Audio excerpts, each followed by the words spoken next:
George Berkeley was either really hairy or really bald. No one really knows. Like me, George Berkeley was a fun guy. George Berkeley. What a concept. George Berkeley was born in 1685 in the Republic of Ireland and was one of the 3 most famous imperialists of his time. George Berkeley attended Trinity College in Dublin, Ohio, Ireland, and completed a bachelor's and master's degree by 1707. He later stayed at Trinity as a tutor and Greek lecturer. In 1721, he took holy orders in the Church of Ireland, earning his doctorate degree in divinity, and once again chose to remain at Trinity College in Dublin, lecturing this time in divinity and Hebrew. In 1721 and a half, he was made Dean of Dromore. George Berkeley. What a man. Truth is the cry of all, but the game of few. In 1734, he became the Bishop of Cloyne in Ireland, a position he held until death. George Berkeley is best known for his advancement of a theory called immaterialism. That's upside down. Okay, thank you.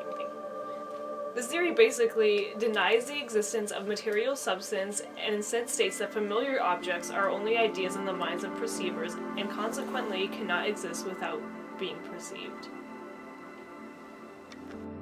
For example, you see this cat? Well, now if I put her into this box, you can't see her anymore. So you no longer know if she's there or not.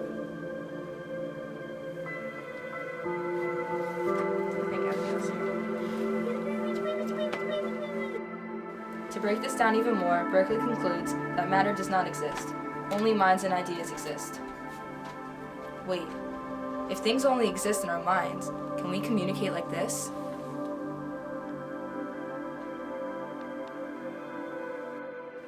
George Berkeley was inspired by fellow philosopher John Locke and decided to improve upon his ideas. Berkeley disagreed with Locke's distinction between primary and secondary qualities.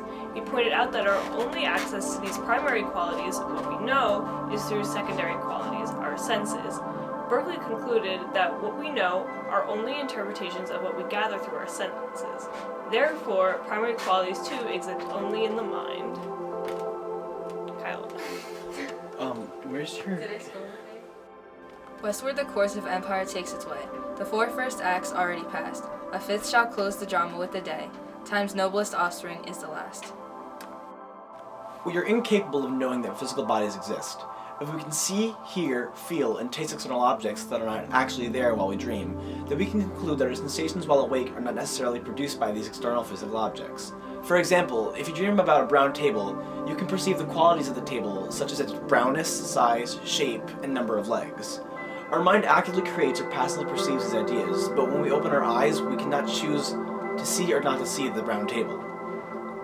Berkeley uses this to suggest that there are no physical bodies, so that it must be another spirit or mind that we perceive that and is creating these ideas. There is no spoon. Berkeley, a religious man, included God as a key part of his philosophy. Embarrassed that it sounded as if God's essay is percepi as well, he made sure to state that God does not apply to this like we do. George Berkeley actually uses philosophy to prove the existence of God. Because the physical world's being is perceived, which is dependent on the mind, someone must always be perceiving everything at every given time. If this is true, why wouldn't things disappear once we stop perceiving them? The answer to this is God. God perceives everything in the world and makes sure that everyone else's perceptions are cohesive with each other. George Berkeley died in... Okay, Google. What year did George Berkeley die? George Berkeley died on January 14th, 1753. Easy, breezy, beautiful. George Berkeley.